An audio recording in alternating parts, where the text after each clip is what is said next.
Арслан. Арслан, как дела у тебя? Хорошо. Наш маленький бунтарь. Делаешь инструменты сейчас? Да, вот супружеский дутар.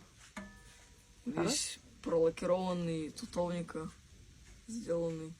Ты сам делаешь, сейчас изготавливаешь? Сейчас, да, изготавливаю. Что ты делал?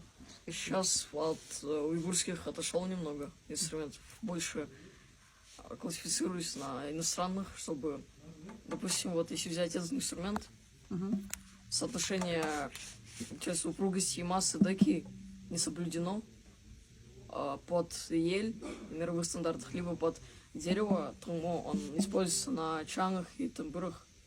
Вот.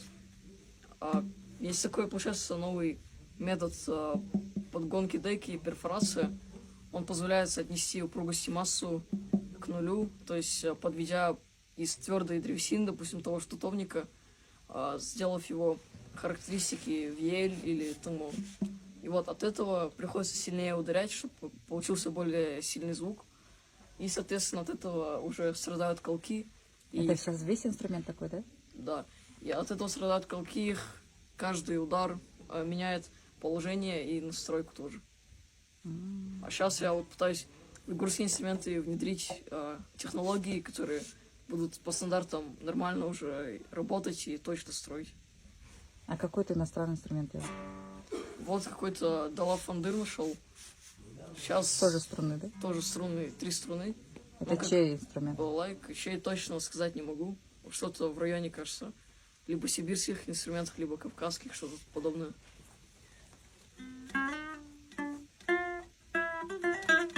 Вот тоже взять лады, их настраивают на калькуляторах. Вот, да. А в этом, в народных инструментах, это леска, их лады отдельно настраиваются под струны и гриф. Получается, даже летит расстояние вот этого прошка, тепка, называется по-уйгурски, не соотношается с 12-м ладом. То есть должно быть от 12-го лада, но это ре должно быть. Тут почему-то ми. Вот. От ре до ре должно быть одинаковое расстояние. А вот этого не соблюдается. Откуда ты все знаешь? Вот, да. В интернете все есть. Да. А звук вот. Ну-ка, поиграйте.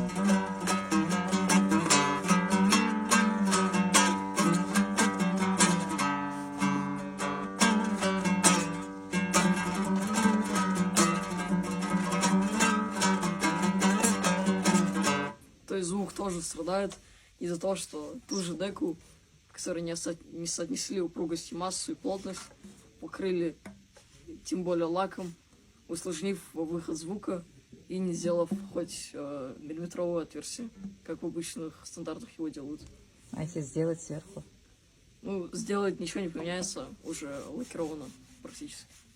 Так, ну, можно попробовать, да.